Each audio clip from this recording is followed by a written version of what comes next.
Great. Thank you everyone for joining our first ever live panel talk. We are joined by a lovely group of panelists to discuss why representation and diversity is important for the creative workforce. It's a conversation that we've been dying to have, and as our first panel talk, we thought it was very important that we kick off with this very important topic. Our first ever live panel talk. We are joined by a lovely group of panelists. My name is Ajay Pabial. I'm the Managing Director of Art Clubs CIC. I manage an organisation which is a not-for-profit organisation. Very important that we kick off with this very important topic. Apologies. Art Clubs is a not-for-profit arts organisation supporting budding creatives in the creative sector by providing opportunities through cultural regeneration projects. We've worked in collaboration with a variety of cultural and creative institutions, local authorities and housing associations to tackle social issues and address themes of progression through creative means. Making art and cultural more accessible is very important for us, for the wider community. As an organisation, we're always thriving for cultural diversity within our teams, within the people that we work with. So it's very important that we have these conversations to really drive forwards the work that we do, not just as an organisation, but as a sector as a whole. Now I'm going to ask my panellists to introduce themselves. Kicking off is Camille. Hey guys, lovely to meet you all and connect with everyone today. My name's Camille, but you can call me Cam. I'm born and raised in East London, and I am a freelance arts producer. So into theatre, creative project managing, workshop facilitating, and creative events. And I've worked in various different types of organisations, but predominantly within arts and cultural organisations, and also some wellbeing spaces as well. Organisations that I've worked with have been the spaces such as the Barbican, Hackney Carnival, Hackney Council, Hackney Arts, done a lot, worked very heavily in Hackney, but other spaces such as International Youth Arts Festival, Sea Arts Centre, spaces like that. Yeah, that's me. Nice to meet everyone. Hey, nice to meet everyone as well. My name's Kieran, and I'm British-born Indian. I identify as LGBT+. I'm from a Sikh background, and I'm just a general creative. I play flute, I make films. I co-founded a business called Rococo World, which supports LGBT people and alternative musicians as well in making music videos. And yeah, I just love creating and making art. So it's nice to meet everyone, and I'm looking forward to talking about all of the representation and diversity.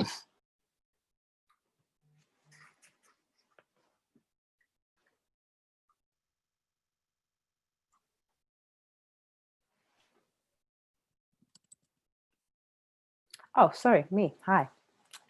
Hi, I'm Nacheal. So yeah, my name is Nacheal Catnott. I am a freelance television researcher. I am also an artist, filmmaker, curator.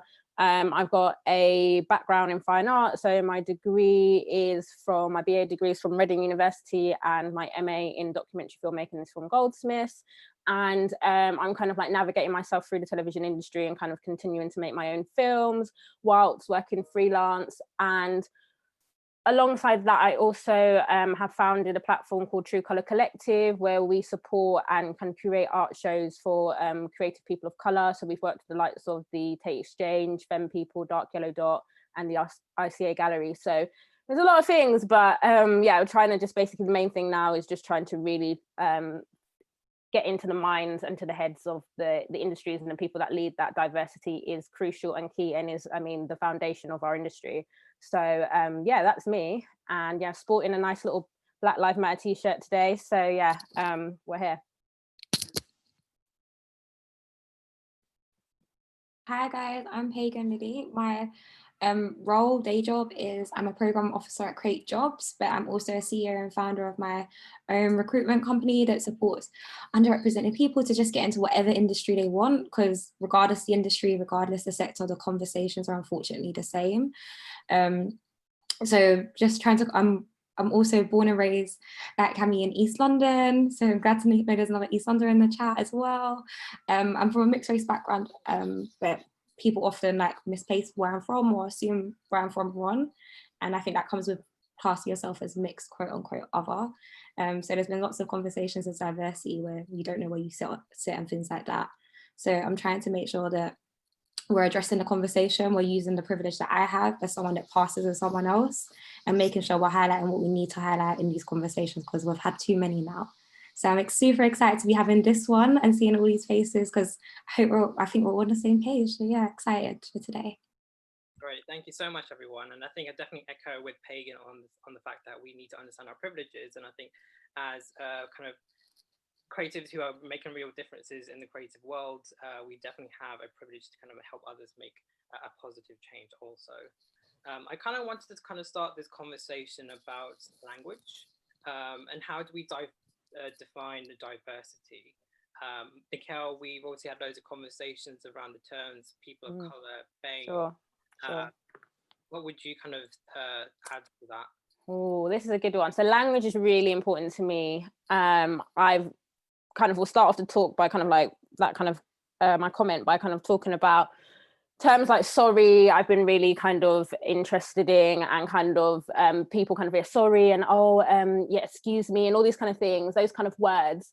And I think we really need to be thinking about action now. We're kind of over terminology like sorry. I think we're now based on action. We're looking at reevaluation of mindset, and again, I think when it comes to specific terms, whether it's POC, whether it's, I think there's our BIPOC coming out, there is BAME. I think what's important for me is like, I think I would identify as a Black woman. I had a situation where I went to Canada and everyone wanted to call me African American, and I was just like really confused. I was like, guys, it's cool, we can just say Black, like, do you know what I mean? And I think it's what you identify as. So people within the community who want to still use terminology like BAME and POC, like I identify, and I do often use POC, True Colour Collective does use the term POC, but I think BAME I really have to kind of start moving away from now, because if we actually look at the trajectory and the kind of the makeup of the world, BAME is actually a British terminology. You wouldn't have BAME in Africa, you don't have BAME in the United States, you don't have BAME in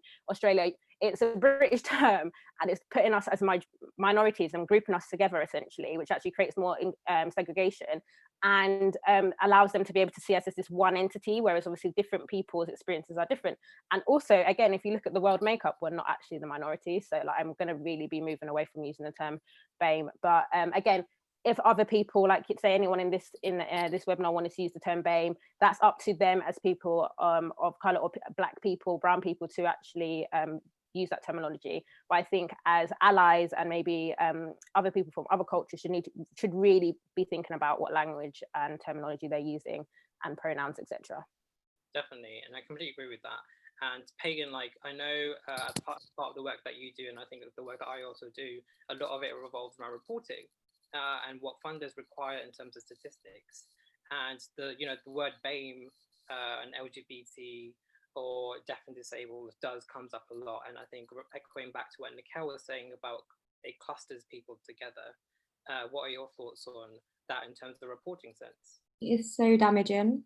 It is so damaging, because you don't realize that BAME isn't just Black, Asian, ethnic minority groups. When you break down that subcategory in terms of funding pots, it includes people from Irish descent, it includes white people from across Europe that don't fit into the category of white British, and you can see that the community, Southeast Asian community, is going to have very different issues and needs to a Caribbean and Afro-Caribbean community that are going to have different needs to an Eastern European community.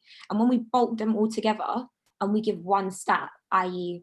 20% of participants on this program are BAME, what does that tell me? That doesn't tell me anything. But what it does tell me is that there's someone out there that's lazy enough to think that means that that's all the same thing. And I think I completely want to echo what was being said earlier, that we need to move away from this laziness. With that, I think that's what it's been. It's been a really lazy label that in Britain, in funding, in contracts, just the cultural industry in general has got far too comfortable with. And terms like people of color, also, like, I understand we're struggling to find these labels. I do, and I also agree that whatever you want to call yourself, do it for sure. Like, because what else are you gonna do? Like, the world's asking you to label it, right? So you've got to put something there according to these people, according to these funders, according to your message and your copy. But at the same time, it makes it seem like everything that isn't white is the default. like white is the default, and anything that comes below that is, you know, an obscurity, is a minority, and that's not the case. And I think when we start taking away from that, like using different language, we can see just how powerful and how diverse and how different there is. You know, there's 100 ways to be Black, there's 100 ways to be brown, and I think where's that BAME take away from that experience completely? Completely agree, and I think I wanted to kind of, Camille, if you could give your insight into this. When we have like labels such as BAME or people of color or LGBT, like there's obviously an argument that these labels also create a sense of community. What would you say to that? I feel like, yeah, that does create a sense of community, but perhaps it's time for our communities to label what we want to label ourselves instead of being given those names. The term BAME, just agreeing with you guys earlier, it's, to me, is an otherness almost. And we are, no matter people of color, whichever term, again, whichever label you want to use, we all have our own separate communities, but and we bring all of our communities together, but we are taking on a label that wasn't made by us. And sometimes it's almost kind of borderline insulting term. And again, it does come down to laziness, and it does come down to not taking the time to acknowledge that within, but even within various different Caribbean islands, for example, I'm St. Lucian, there wouldn't just be like Black Caribbean, there'll be Black Caribbean St. Lucian, Black Caribbean, whatever. And there's lots of mixtures within these islands anyway, but that always gets casted out just to be Black Caribbean.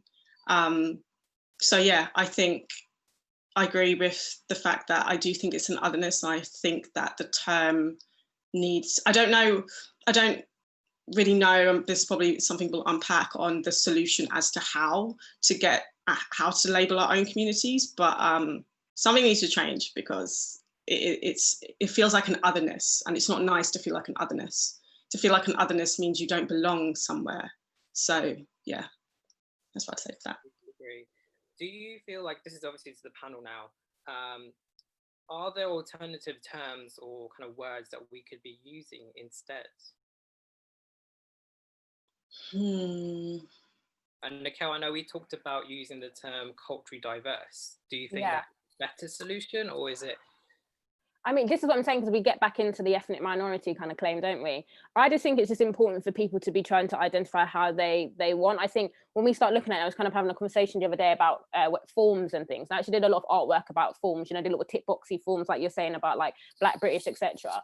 It's like recently a lot of applications have been turned into blank applications, which also can be potentially problematic when you kind of think about that as well, in terms of just like other biases could kind of come in there, etc. However, it was interesting just as a claim, because I think sometimes taken away, like we don't want to get into the argument of, oh, we don't see race, because we've had those ones, haven't we? We've had that, oh, we don't see race, like don't worry, and it's just like we're not in a space politically to have that conversation. Sadly, obviously that's the dream, but I think essentially it's about, I just think you have to kind of think about what you as a person want to be identified as, and I think also it's up to whether it's the institution or whether it's the organizations to really be clued in on pronouns, like, do you know what I mean, like potential terms, and again how they can be damaging. So it's interesting. I think it's a difficult one, and I just think it's about taking the time and thinking, and again having these kind of discussions with people and figuring out like what the actual communities kind of want to be, say, labeled as, is important. Yeah, I completely agree. But I also think there's like the term diversity obviously not just encompasses race. Obviously, Kieran, we're talking about the LGBT community here, and someone who's from an intersectional background, also, this is a question to you also, Pagan, when we're kind of reporting or talking about stories and the narratives of the people that we work with, it's almost like when we have these tick boxes, whether someone's BAME, LGBT, deaf or disabled, someone who's intersectional, who could be gay and South Asian, where do they sit? And like, Kieran, how do you kind of feel about that as an individual? Yeah, no, I definitely agree. And like, I like everything we're talking about as well. I'm on board with everything we've said. And the intersectional word is very interesting. It's one I heard about like 6 months ago.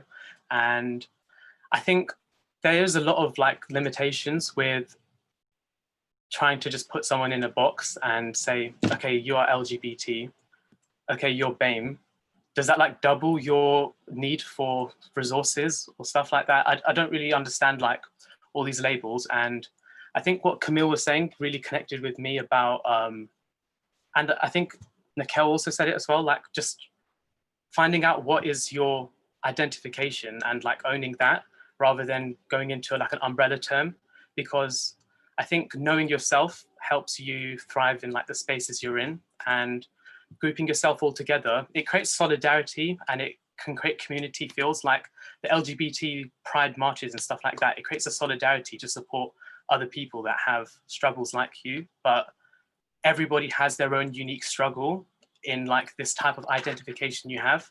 And when it comes to like race or like the country you're from, it gets even deeper, like what religion is your background, and like what sect of the religion is can affect everything as well. But hopefully that answers what you're saying. Yeah, definitely. And I think, for example, like Kieran, I know you've applied for opportunities in the past. When they say they're catering to an underrepresented group of people, such as BAME, LGBT, deaf and disabled, how does that make you feel? Do you feel like that's almost kind of like your ticket way in, or is it because they, like, what is your kind of feelings and thoughts processes around that? I know what you mean. Like when I see it on a form, I automatically think, oh, this is one that I most likely will get now, because I see it's got this ticket here. And I've heard a lot of like, I'm not trying to like negate the purposes of why they put that on the form, but I've heard a lot of like white people say like they're feeling disadvantaged in a certain application because it's supporting minorities. And I just feel like it doesn't really, I don't know, like it kind of like shifts from an unequal opportunity to being like the total opposite end, where it's like, it's still unequal, but it's just only catering to one side. Does that make sense? But yeah, I don't know. I feel like I would rather not see it on a form and just try my best anyway.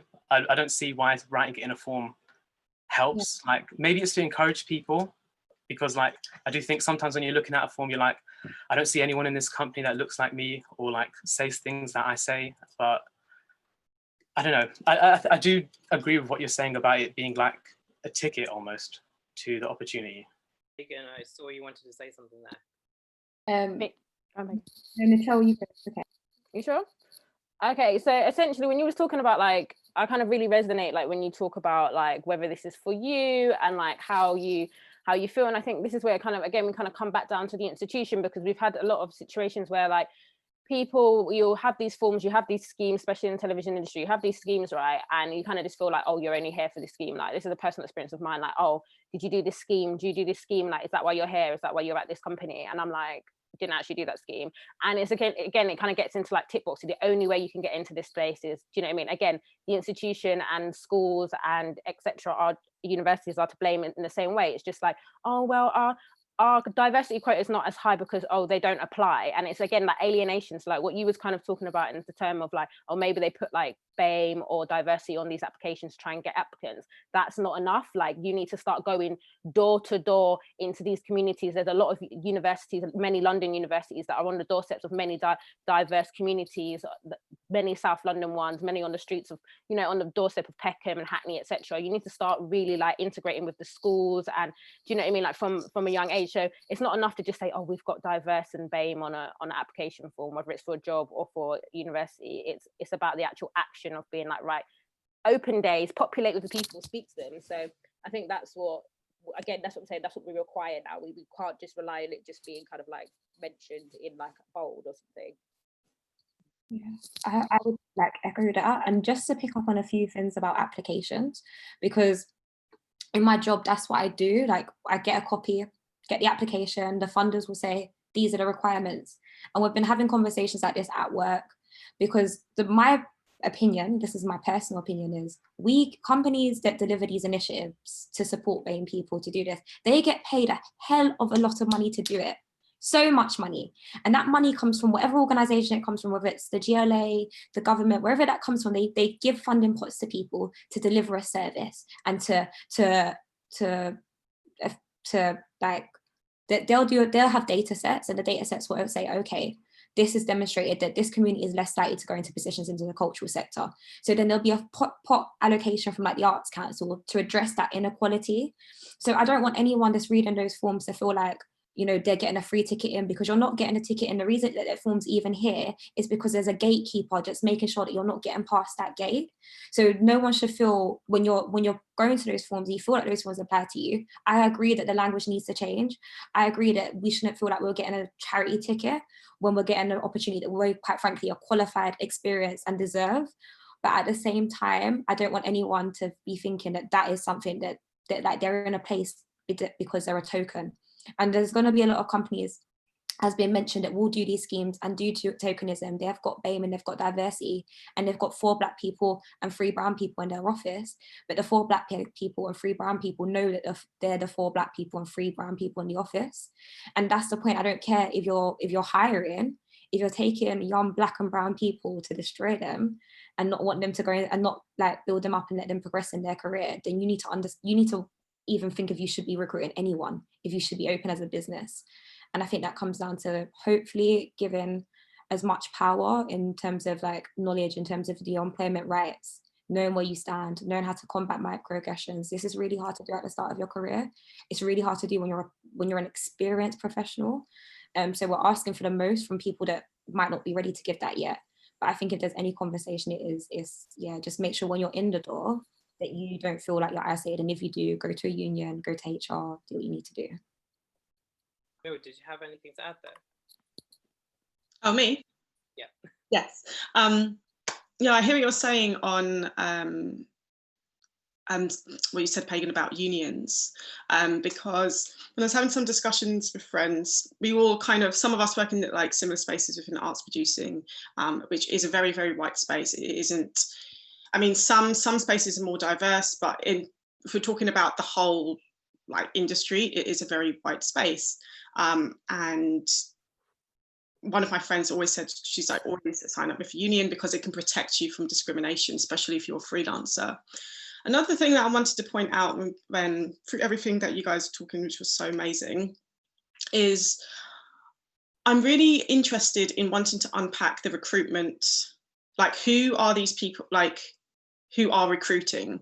Because a lot of the time, within the arts producing world anyway, so you have heads of departments in organisations who are all white, predominantly white anyway, then even senior managers who are white too, then even sometimes managers below that are also white. And I can see there's a lot of people, Black and brown people, who are either assistants, who either were on schemes to get internships, but I can't see any diversity within the people who will actually be employing like me in the first place. Do you know what I mean? So I think even when talking about diversity within spaces, it also needs to start with management first, because they are making those decisions for whether or not I get the job or not, whether or not any of us get the job or not. Do you know what I mean? So I'm going to be completely transparent and honest here. It breaks my heart sometimes when I go into spaces and I can see Black and brown people having more of the low paid jobs as well. And then there's like this, glass ceiling. You can't quite get through this barrier of senior management, top level, where the big money is as well. Like you can't get through to it, and don't have all the answers. But I think in order to diversify spaces, it also needs to come from that end of senior management too. But yeah. Cool, thank you. Nacheal?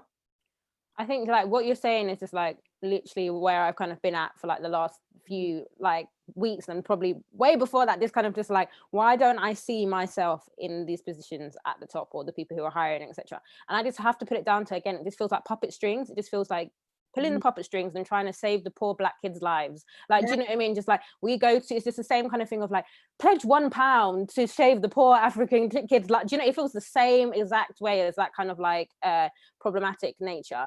And I think it comes back down to me to power, equity, and kind of like privilege, because it's just like they're in positions of privilege and they kind of like want to continue perpetuating that privilege. And again, it's like I kind of sat in my garden and kind of like had this realization moment recently, loads of people saying they've been crying about everything that's been going on. I was like, I have to cry. And I sat down, I generally like cried tears because I was like, we have nothing. And I kind of have to separate this a tiny bit from kind of just when I'm speaking from a Black perspective, because it's like, we don't actually have power, equity, and we haven't, do you know what I mean? Like, there is an element of the way we've been so oppressed that we're more interested in whether it's materialism and getting things quick. And again, that comes from this whole idea of those who are at the top don't give us the opportunity to, like I say, have a little piece, a little chunk of the power. And again, that kind of like trickles down into, again, those people who are hiring, the people who are, and it's just, which is why we continue to have the same kind of whitewash. And it's almost as like, even now, it's the reason why we're getting situations where companies are just throwing money, which we've seen from very big companies just throwing money into this diversity chat. It's because it's rushing, it's time, worry, like, let's quickly just get this done. And it's not actually thinking about, like, let's reevaluate actually what's going on at the top. And that's what we want. We're not saying you should sack all your people at the top, by the way. We're not saying that you need to get away with X, Y, and Z, but we're just saying that.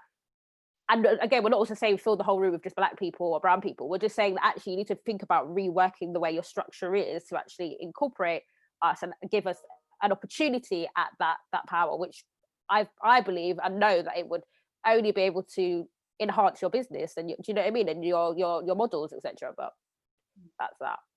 Yeah, Pagan, did you have something to say?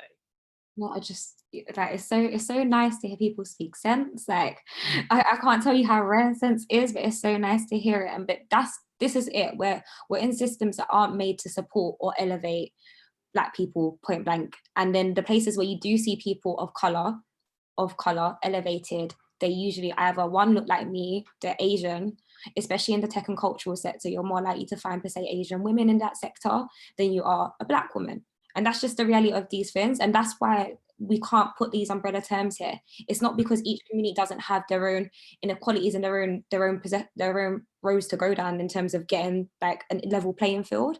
But it means when we address the issues, we need to address them separately and we need to address them responsibly.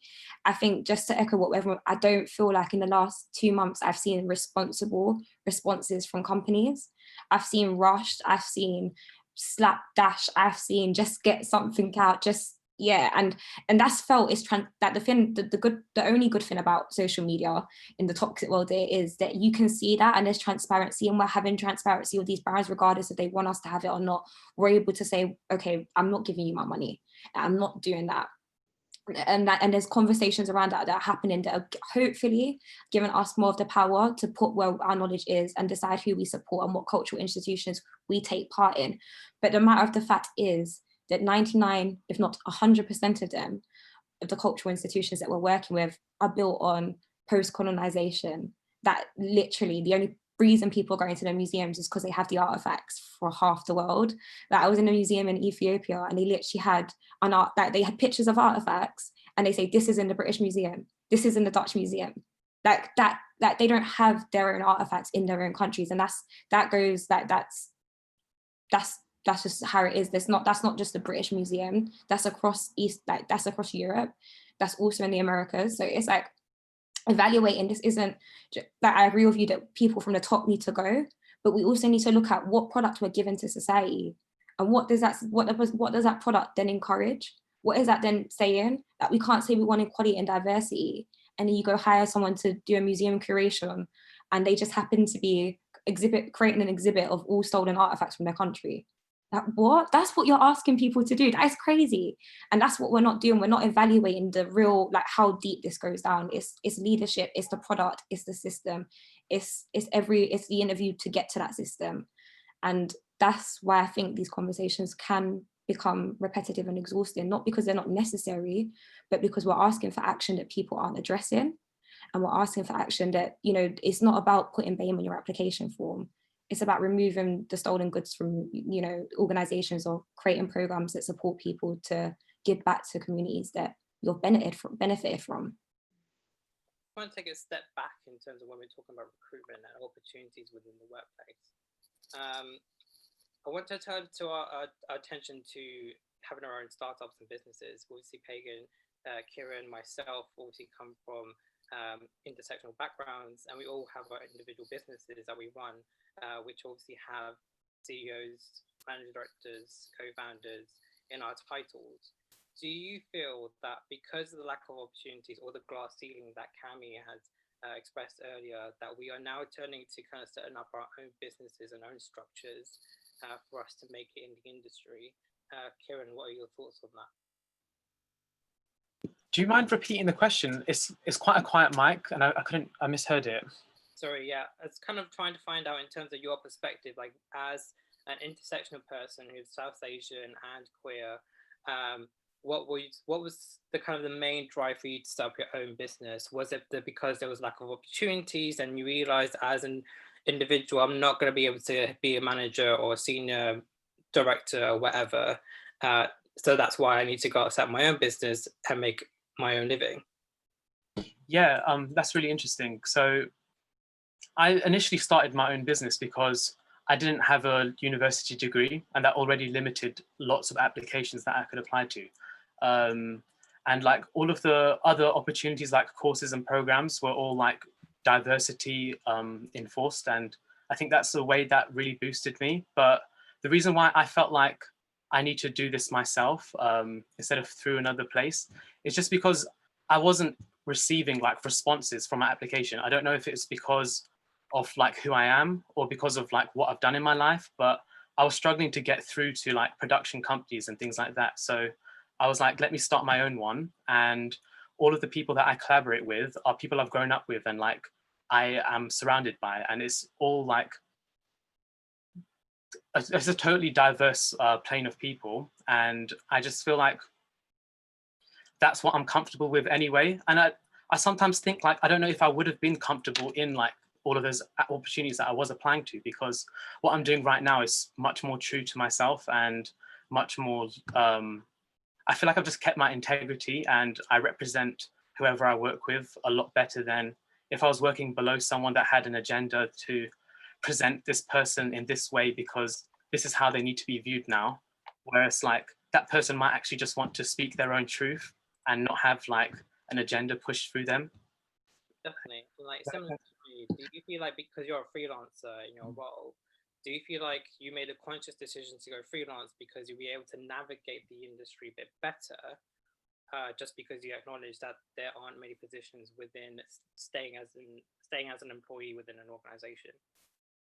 100%, yeah. I think I personally just enjoy freelancing. I think inside of companies, there's limitations to how much you can excel. Whereas with freelancing, you create the opportunities yourself.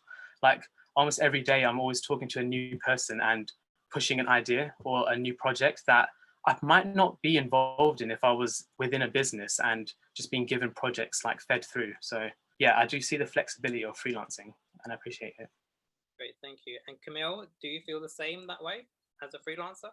Absolutely. I'll be completely honest with you guys as well, back to what you were talking about, if you're in other organizations, how basically agreeing with what you're saying. I used to work in a corporate product development company, and I had previous like full-time jobs before that, and I just noticed a pattern of the way I was being treated, the way I was being disregarded, unseen, unheard. And I just thought, I'm tired of this. Why don't I don't need to deal with this if I don't want to. So I took a massive pay cut, and that's when I went freelance, and I've been happy ever since. But the sad thing about that is that there are spaces that are predominantly white spaces that as a Black woman, when I'm in there, and especially if I do have a manager position, I am treated so I'm disregarded of my own skills and my own sense of worth, that in a way, it of course is awful, but it's also given me that power and that passion to go and build my own thing, like my own collective. So for example, collective I started a few weeks back was, and it still is, the Black Wellbeing Collective, at which another thing in relation was that in reflection of either workspaces or just spaces with no diversity is something I noticed that wellbeing spaces are predominantly white spaces. And I wanted to create a space for the Black community to be able to heal, especially through recent weeks and everything that has been going on. And if it wasn't for the not that I'm grateful for these experiences that I've been through, which have been very difficult and discriminatory, but it has pushed me to have this like even more bigger passion to like kind of create safe spaces and to create my own thing, and me to be the not have to deal with kind of like you're saying the genders and things like that. You just do you, which is I think is magical. But yeah. So my kind of ultimate question to you all is, in terms of diversity as a word, do you see it more as a definition or as an act? And which, like in terms of what should organizations be doing? Should they be considering it as an act and not just a word in their policies, in the copy on their websites, but rather an act of action? Nacheal? So I was really trying to like think about the definition of like defining diversity, and I really do believe it's the ability to see and kind of like be and accept difference, whether that, and when we say difference, and this is why I think actually using the term diversity in itself might be kind of okay and better than other terms like BAME, etc. Because when I say diversity, I mean that can spread from anything from race, class, gender, wealth, like life, mindset, abilities, attitudes, right? So essentially, I think that's what companies need to like, especially in the creative field. It's almost like it needs to go back to its basics. Like the arts industry and the arts world is a diverse medium. We can see that within, and we've had different forms of almost like what was like radical movements within our own industry, whether that's been from like modernistic art to kind of like, you know what I mean, from like traditional art to like modernism to contemporary art to, do you know what I mean, now kind of like more hybrid forms of like whether it's television, film, like experimental medias.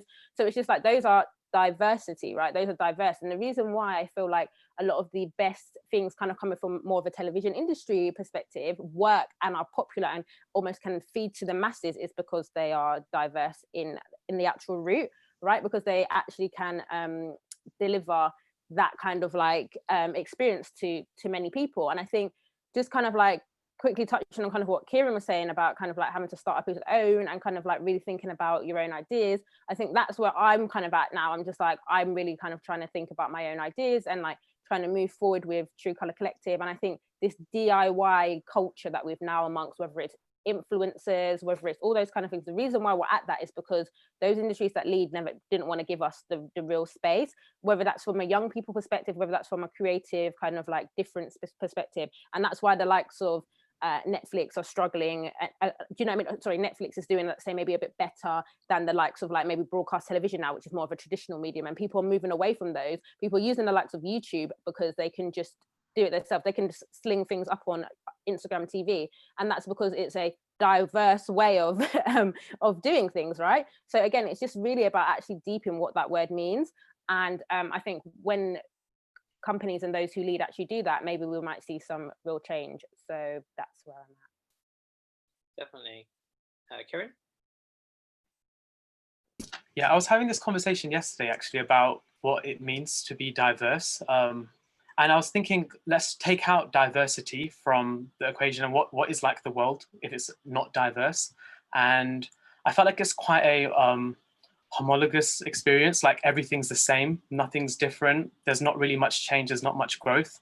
So for me, that made me see the purpose of diversity and like why we need it in our lives. But I also realized that like if we take humans out of the equation and look at the earth itself, the whole world is actually diverse. And I feel like it's actually humans that make it not diverse in workspaces, in just places that we go to. Like we plant all the same trees in a place, we hire all the same people. I think, so I just feel like it's like our need, like we need to honor the natural diversity of the world. It was quite abstract thoughts, but I felt like it was quite applicable and I thought it was an interesting analogy. I think, yeah, I was having this conversation, quite a similar one a couple of weeks ago, when we're talking about the gender pay gap, for example, we're talking that in the sense of man and woman, male, female. But what does that look like for people who identify as trans, who identify as non-binary? We haven't got those statistics. We haven't got that information because we're still talking about gender in its binary form and reporting on that sense. Pagan, I know you've probably come across a variety of young people. When you've had to report on those people, has that made that challenge difficult because they're looking for a certain information and you can't capture the true essence of an individual? It depends. So it depends on the contract I'm working on, and if I've had the opportunity to take the contract before it gets made into a program, and then make my own deliverables from that contract and my own reporting metrics from those contracts. But specific funders will ask for specific stats, and if they don't ask for people that identify with the pronouns as they, what do? Do you just send it anyway? Like, this is the point I was making earlier. Because I am mixed race and part of my family is Black and Asian and part of my family is Latino and white, a company will take someone that identifies as mixed and other and put them into whatever box they feel like they need to up their stats on. And this is where we have the issue. This is what the issue is, that you shouldn't be able to move people around depending on your reporting mechanisms. You know, people should be able to say, this is what I am. And I think this comes back to what come up at the start of the conversation, giving people that ability to self-identify and not maybe taking away tick boxes out and just putting blank lines. I'm saying to someone reporting, that would be hell for my admin, but if that's what we need to do to demonstrate who's present in the room and do that effectively and do that correctly, then that's what we need to do. In that regards to the starting my own business thing, it's crazy that we're having these conversations, because my grandparents, they always told me, oh, you know, when we come to the country, you know, my nan was a white woman, my granddad was a Black man, and they started a business because no one would hire my granddad. And that was in the 70s in the Windrush generation. And we're still having these conversations. Don't get me wrong, I want us to be starting our businesses because we're amazing and we're talented and the world needs to see what we've got. But I don't want us to be starting these businesses because someone's not letting us into a room that, quite frankly, we've paid our degrees for, we've done our dues for, we've done our internships for. So I do think, as much as we're here being founders, we also need to be contributing to those conversations with these institutions, because you can't be getting away with it. Definitely. And I kind of wanted to move the conversation to what can creatives from culturally diverse backgrounds bring to the workforce in terms of their representation. Is it skills? Is it lived experiences that can shape the work that we do? Everything. Yeah, literally. Literally. Specifically, let's talk about specifics here. Okay. Like, Camille, what were your thoughts on this in terms of, it's almost like so as someone who is intersectional myself, I feel like I have to bring a lot of my personal self to the role to really make some changes, to, you know, have a voice within the company or the organization or the role that I'm in. Whereas maybe someone who's from a white counterpart, who may be cis, male, straight, won't necessarily have to do that. Why do you think that is? Camille? The last bit, you went a bit quiet at the end. Sorry, I was talking about, like, as an individual, as someone who is queer and from a South Asian background, I have to bring a lot of my personal self to the role. Whereas someone who's straight, cis, white male, for example, may not have to do that, or don't feel like they have to do that. What's your thoughts on that? I think the reason why they don't have to do that is usually privilege. And also, I guess, going into spaces as a minority and a person of colour, sometimes there's, well, within arts producing anyway, and we work with arts and cultural organisations, there's this expectation sometimes that, oh, hi, you're a Black woman, yeah, do you want to do a project about, like, being Black? And I'm like, I just want to do a project based on art. I don't want to always have to be reminded that I'm Black in a space. I just want to be Camille sometimes, all the time, hopefully. So I can only speak from arts producing. I guess you guys from your industries might have a slightly different view, but that's what I've experienced. And I have been on some projects before where I have been the only Black woman in the room, and there has been a brief that is like, even some of the language that was used was quite problematic, in my opinion. Let's help vulnerable, deprived young people in, like, South London and help them build their own businesses. So that's just an outline of the brief. And instead, and they were all Black and Asian kids.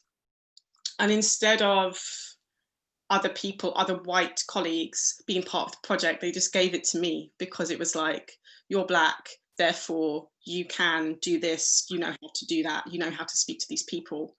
Those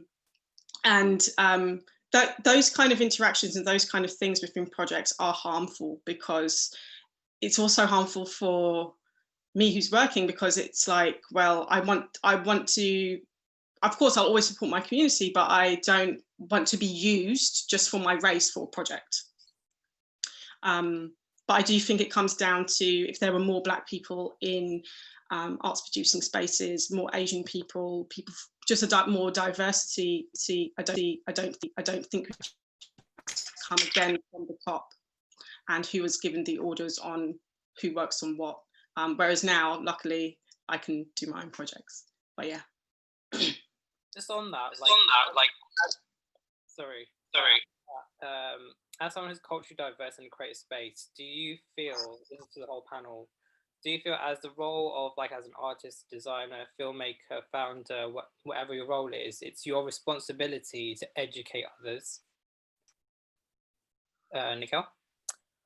Yeah, I think I've kind of spent some time kind of being that person that has to play political police, especially within my industry, because I just tend to be the only person of colour on the actual set, or on the actual team. So it's a case of just like, almost like sometimes they come across maybe a little bit bantery, and I like maybe do it in like kind of that way, because I'm a bit like, oh, maybe we shouldn't be using accents, and it kind of like because it's almost just like, that's almost like a way that maybe that I feel like it would be more casual for people to understand. That was like previously, and now it's kind of getting to the point where it's just like, it gets exhausting having to continue to call out. And because I have the experience of being, say, like the lowest paid member of staff or the junior member of staff, I don't actually have, I feel like I have the actual, sometimes have the power to be like, do you know what I mean? And it gets to the point where you just, what do you do in those situations? And that's what happens again, like what Cammie's saying, when like you're the only person there, and there isn't actually anyone who actually understands your mindset for any reason. And I think kind of coming on to like,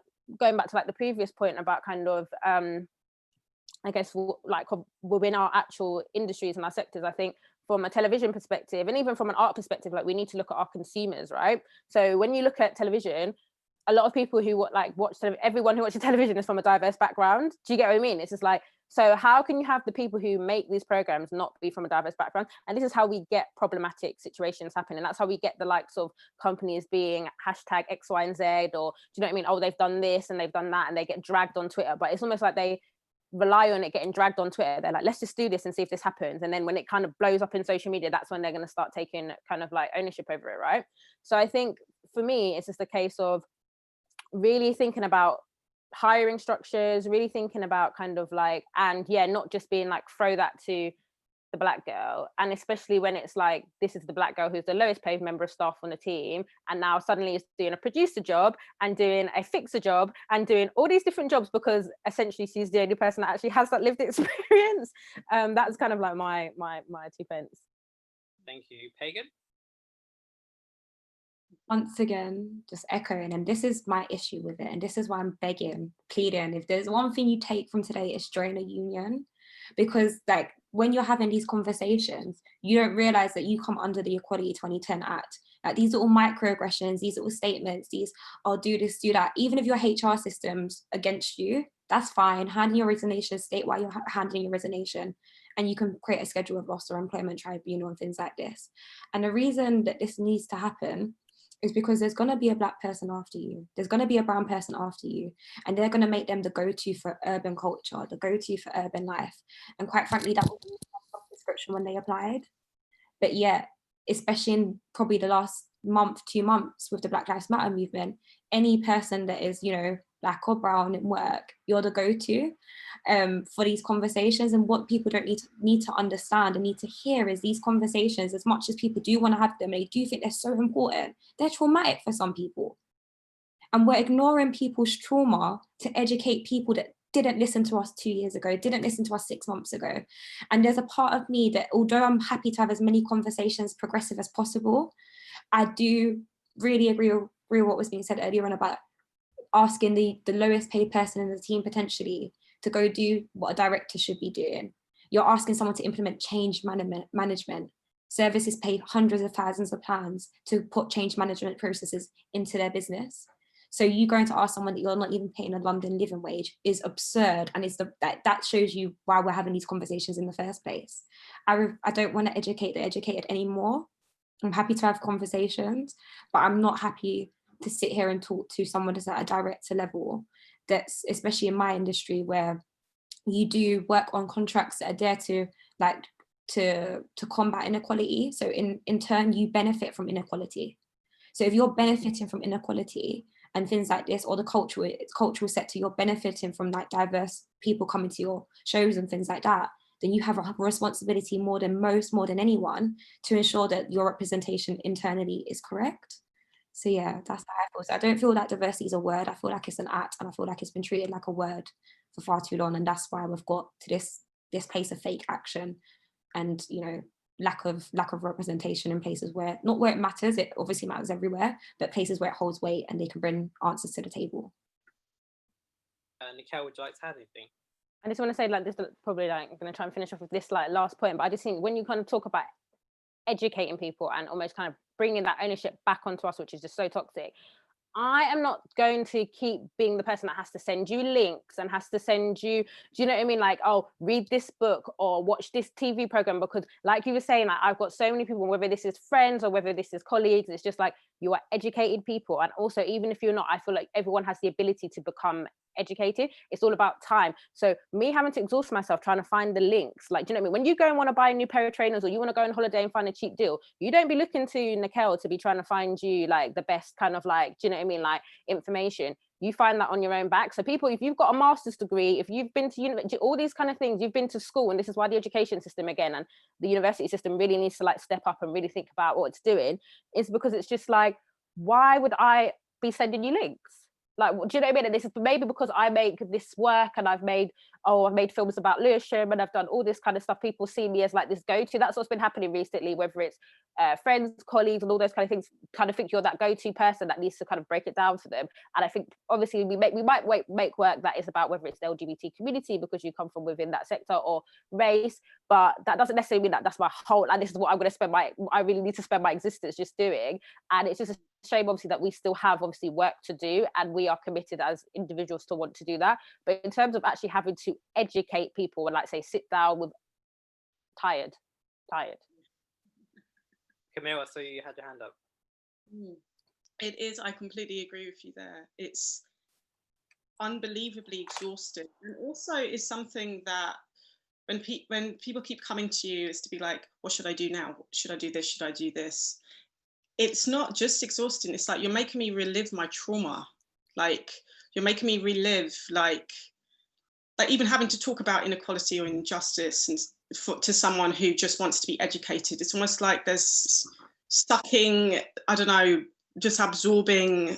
It's pain to keep repeating that consistently. And also, of course, in many spaces, wellness spaces, you can talk to like Black women circles that I've been in, you talk and relate to each other's experiences. That's different.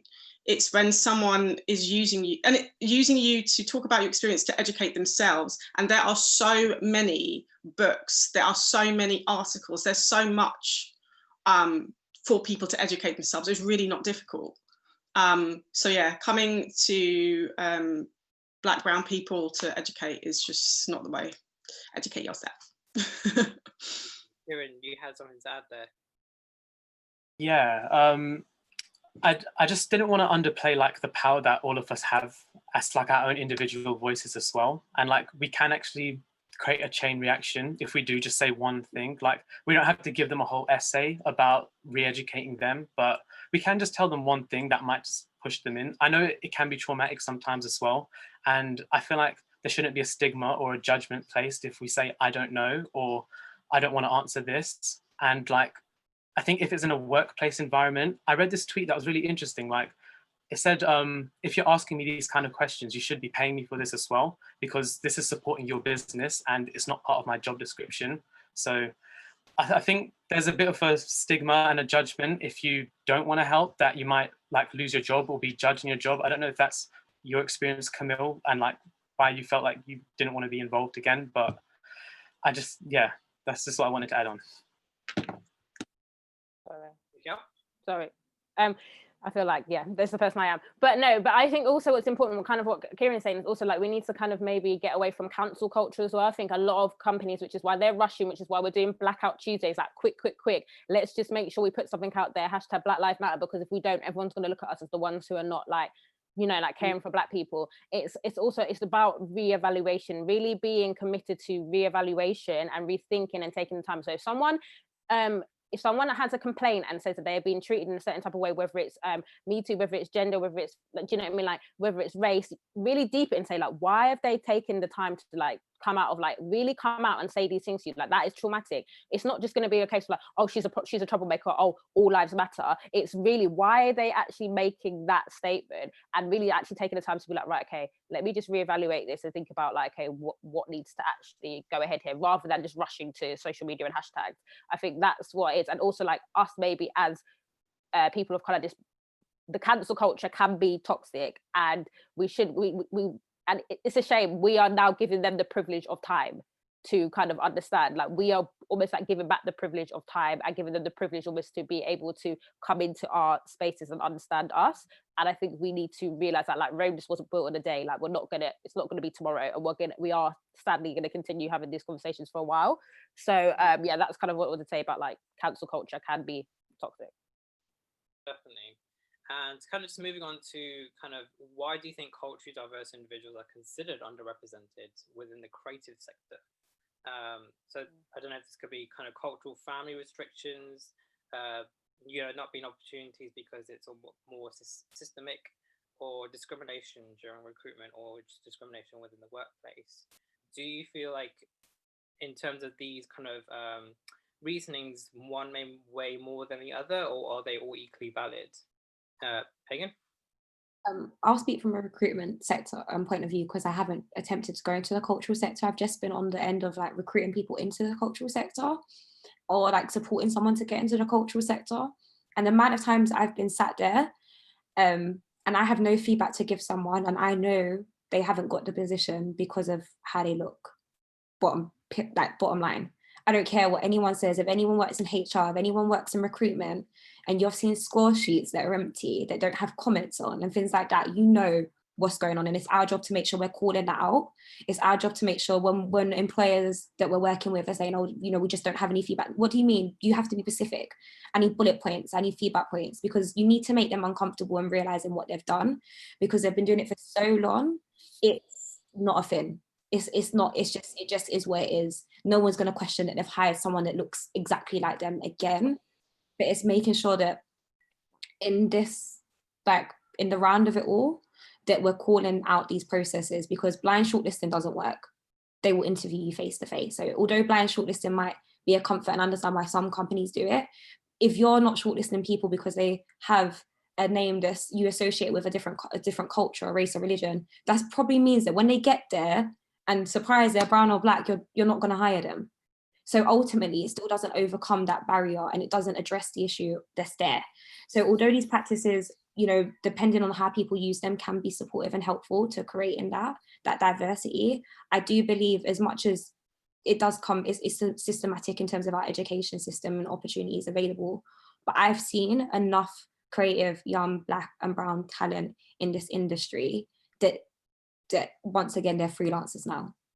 They're creating content on a note. Like, that's what I'm saying. Like, you can go to a cultural museum and see how many people in that institution are in leadership roles and are people of color. Like, Smithsonian only got its first Black director, I think last year. They're the biggest museum in the world. And they only got that director. That was the same year that they opened the African American Museum as well. So, so these are the conversations we need to have, I think. And hopefully that's where we need the action. So yeah. Definitely. Kieran, would you like to add anything to this in terms of, do you feel like it could be down to cultural family restrictions that people from ethnic backgrounds who are LGBT, or could be any from the underrepresented groups that organizations state into access in the creative industry? Yeah, definitely. I did want to make a point, but I knew we were pressed for time. But yeah, I feel like I can only speak from my perspective, really, anyway, as like queer and Indian. But I do think like the reason why culturally diverse individuals are considered underrepresented is because they are. For me personally, I don't think I've seen any like LGBT Indian role models or like people in the creative sector. It's extremely rare. It's almost non-existent. Jamila Jamil from The Good Society. She basically got forced to get outed on Twitter because she wanted to support LGBT causes. People were questioning her, like they were going to cancel, like, you don't deserve these opportunities, why are you doing this? And then she just had to come out, like, she's bisexual, I think, and she did not want to do that because of all the family restrictions and things that hold her back. And I just feel like that's probably a very similar situation for most people. I think a lot of LGBT people in the creative sector aren't out just because they don't want to be judged, or like they don't want that to define their art, or I don't know, maybe it might ruin their careers as well. And in terms of like an Indian, like, and not seeing that representation in music and film in this country, it definitely was really difficult for me to like want to go into a creative sector myself, because it wasn't an option for me. I was always told like an artist is a poor person that like paints on the street, like they just beg for money. And it wasn't an option for me to go into the creative sector. However, I think as time has gone on, I found peers in the creative sector that are like similar age to me, like Ajay and like other people as well. And that does make you realize like there is a space now for you. But I definitely feel growing up, there wasn't. Like Riz Ahmed, Dev Patel, Gurinder Chadha, I don't really know many other Indians in the film industry in Britain. So yeah. I think I can completely, completely relate to that. And I think being someone who is queer and South Asian, you almost become a minority within a minority, which obviously makes, navigating social situations generally quite difficult. And I think when you're in the workspace, again, it comes back to the idea of tokenism that Pagan was talking about, is that you start to tick boxes for people. But yeah, I know obviously we're pressed for time. I just wanted to kind of like just generally put out, does anyone have any solutions on how we move forwards? Nacheal? Okay, so again, it's like, because they would keep having these conversations, and clearly it's like we keep going around in circles, and we keep, like I said, obviously schemes have been created and people think those are solutions, all these kind of things keep happening. I think for me, like, one, I think people really need to really almost look at the moment and the time that we're in. COVID-19, this pandemic has really given us an opportunity now to reevaluate everything, right? Everyone keeps thinking that, oh, Britain especially is jumping off on the bandwagon of George Floyd. No, like we're not. Obviously our history, basic facts and basic different kind of references, whether it's Stephen Lawrence, whether it's etc., can highlight the fact that Britain is guilty in this, right? So essentially it's looking at like now really taking this moment to reevaluate and take time. So I think that's what we need to be thinking about. Again, from a kind of maybe more art school university perspective, there is one in particular that I'm going to be proposing that they should really be calling a public assembly and taking their great hall and getting people to really stand and actually really assess their situation, because they're clearly not there. And essentially like really just start having these conversations. When I say having these conversations, we need to get past the yeah but, because this is what starts happening. It's we'll start talking and it's, oh yeah, but we're doing this, oh yeah, but we have this scheme. It's really trying to digest and take the time and say, okay, let's reevaluate this. And also creating a time scale and margins. So I obviously did the panel with the TV mindset about racism within TV. In a year's time, we've discussed about doing it in a year's time to really see, has anything actually changed? Give yourself as companies these milestones to say, okay, this is what we're going to do. We're going to have diversity training by this point. We're going to do X, Y, and Z by this point. And they're actually quite simple structures. So it's really about just looking at the structure of your companies and already looking at the diversity that you might have from within, and what you're already actually creating, and just building upon those, and really just being open to listening, taking the time and reevaluating. So that's what I think needs to be done. Definitely. Any of the panelists would like to add to that? Yeah, just echoing on the point of making action plans, not just diversity and inclusion plans. Most companies, including all cultural institutions, educational institutions, already have diversity and inclusion plans. It didn't work, throw it out, start again. You need anti-racist frameworks. You need real support systems in place for brown and black members of staff. I think before you start saying to people, what do we need to do? Put in place support systems. So I think the answer is there's forums, there's support, there's impartial, that a lot of, especially the cultural and educational institutes, they will have money there somewhere to put towards a team psychiatrist. a therapist, putting your company on a healthcare plan, making sure that's in place before they then go and ask their staff members, what should we do? And then creating an anti-racist framework, because diversity and inclusion plans are dead. They didn't work. They're a thing of like the 2000s. Yeah. Definitely. Kieran, Camille, do you have anything to add to that? Do you want to go first, Kieran? Mine's more like advice rather than a solution, but I'm happy to say it. I feel like people should just keep being loud and proud and like representing where they come from and who they are, and just hoping that they can connect with other people that are like them, or show other people that there are other voices out there, because I think sometimes people just like turning a blind eye to it, and you might just be that voice that makes them realize like, oh, this world is more diverse than my perspective of it. What was I going to say? And like, I don't know, sometimes I just think about that Tupac quote, which is like, we might not be the person that changes the world, but we inspire the person that will. And I think that kind of relates to what I was saying about just keep representing yourself. And I think that would be a solution in a way. Yeah. Right. No, I think that's perfect. No, completely. Yeah, also allowing yourself in spaces to be heard and seen. I think, Rex, what we were saying earlier, signing up to unions and acts as a protection as well when it comes to discrimination in spaces as well. I'd really like to explore, it's not completely related to the question, but I think it's also good to share, maybe explore unions that really do help with race relations stuff for people of colour in general. I think that's really important, and I don't think everyone knows about that. I didn't know about that until way into my career.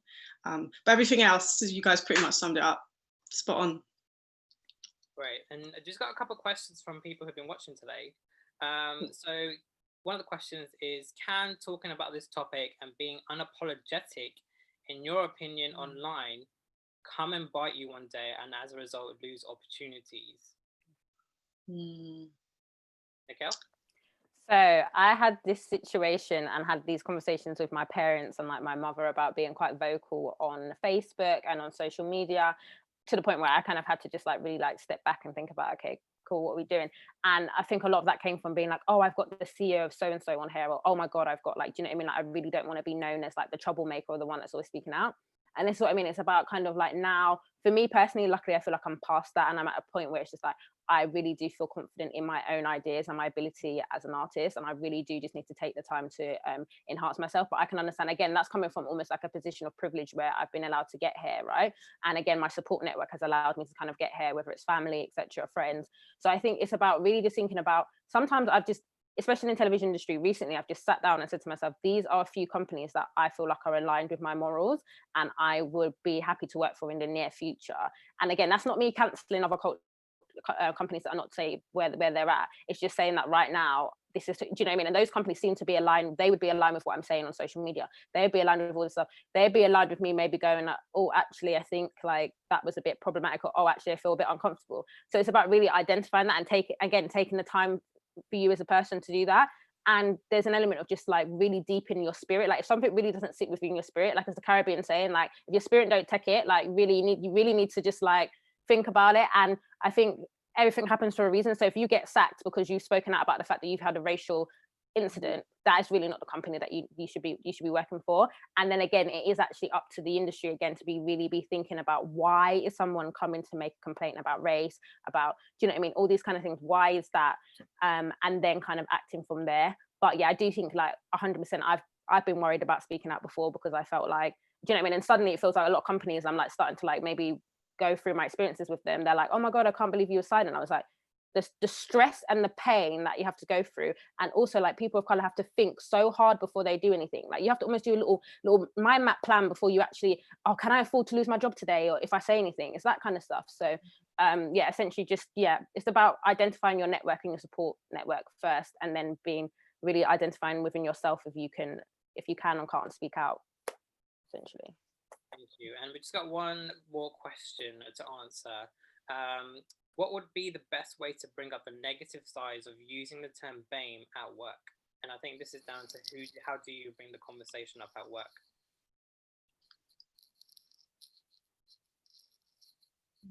I think it's about first of all checking your surroundings, making sure it's a safe space. like the quite frankly is when you're having these conversations, you need to protect yourself first. So if you are a person of color, if you are a black or brown woman or man, just make sure when you're having these conversations, as you know who's in the room firstly, and secondly, you're cool with the response you're going to get, because sometimes you're going to have the conversations and you're going to find out the people you're working with are absolute devils, and you need to be okay with like, am I going to be able to come to work tomorrow and deal with that? So check where you're at, but definitely don't feel afraid that you can't raise it. Just simply say to people, well, what do you think of the word BAME? Like, essentially just that, and let them speak before you do, because really and truly, you know how you feel about something, and that is the best thing that I've learned, especially as someone that can pass for other races, is hearing what other people have to say first, and having the privilege of knowing what kind of beliefs and moral sets they hold has given me a lot of power in my conversations, a lot. So letting them call themselves out, letting them put their foot in it, like just sit back and listen, because quite frankly, you're going to be asked to be, someone in throughout your career will ask you to speak about this for free anyway. So sit back and let them speak if you can get them to. Amazing. I thank you so much, everyone. I'm going to wrap up here, but I feel like we could talk forever. Honestly, I feel like the topic is just never ending. There's so many solutions that we can dig out collectively. And I really hope that the conversations that we've had today really help and support the people who have been listening today as well. The session has been recorded and will be available on our website over the weekend, and we'll be sharing the link on our socials once that's ready. But once again, thank you all for joining. I thank you to our wonderful guests and panelists. Round of applause to you all. And we hope to have these conversations with you in the future also. But yeah, thank you for joining.